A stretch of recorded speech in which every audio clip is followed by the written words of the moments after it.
America Iran സമാധാന കരാറിൽ ധാരണയിലെത്തിയെന്ന് American മാധ്യമ റിപ്പോർട്ടുകൾ. 60 ദിവസത്തെ വെടിനിർത്തൽ കരാറിന് ഇരു രാജ്യങ്ങളും തമ്മിൽ ധാരണയിലെത്തിയെന്നാണ് വിവരം. ട്രംപിന് അനുമതി ലഭിച്ചാൽ കരാർ പ്രാബല്യത്തിൽ വരുമെന്നാണ് റിപ്പോർട്ട്. വിവരങ്ങളുമായി നമ്മോടൊപ്പം ബനീഷ ബാബുവാണ് ചെയ്യുന്നത്. ബനീഷ, ഈ അമേരിക്കയെ സംബന്ധിച്ച്, പ്രത്യേകിച്ച് ട്രംപിനെ സംബന്ധിച്ച് ഇത്തരത്തിലുള്ള ഒരു പ്രസ്താവന ആദ്യമായിട്ടുണ്ടാവുന്നതല്ല. പലതവണ ഇത്തരത്തിൽ ട്രംപ് പ്രസ്താവനകൾ ഇറക്കിയിട്ടുണ്ട്. പക്ഷെ അപ്പോഴൊക്കെയും ഇറാൻ വലിയ രീതിയിൽ തന്നെ ഇതിനെ എതിർത്തുകൊണ്ട് മുന്നോട്ട് വരികയും ചെയ്തിട്ടുണ്ട്. പക്ഷേ ഇപ്പോൾ വരുന്ന ഈ കാര്യം, ഇതിലെന്താണ് സത്യാവസ്ഥ? അങ്ങനെയെങ്കിൽ ഹോർമൂസ് കടലിടുക്കിലെ കപ്പൽ ഗതാഗതമൊക്കെ അതിൽ സംബന്ധിച്ചൊക്കെ വലിയൊരു ധാരണയിലേക്ക് കാര്യങ്ങൾ നീങ്ങില്ലേ?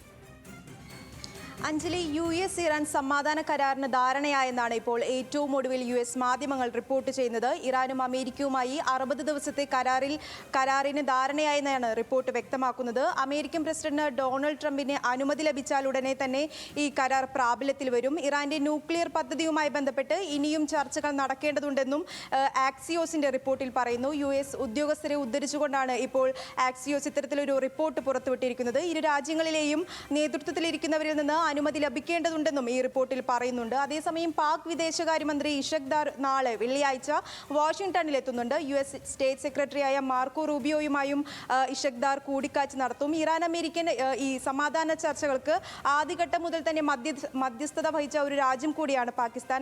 ഇത്തരത്തിലൊരു കരാറിന് ധാരണയാകുന്ന ഒരു സാഹചര്യത്തിലാകാം ഇത്തരത്തിലുള്ള ഈ ദാറിന്റെ അമേരിക്കൻ സന്ദർശനം എന്ന് പറയുന്നത്. അതേസമയം ഇന്ന് ഇറാനിലെ തന്ത്രപ്രധാനമായ ബന്ദർ അബ്ബാസിന് സമീപത്തേക്ക് ഇന്ന് അമേരിക്ക ആക്രമണം നടത്തി.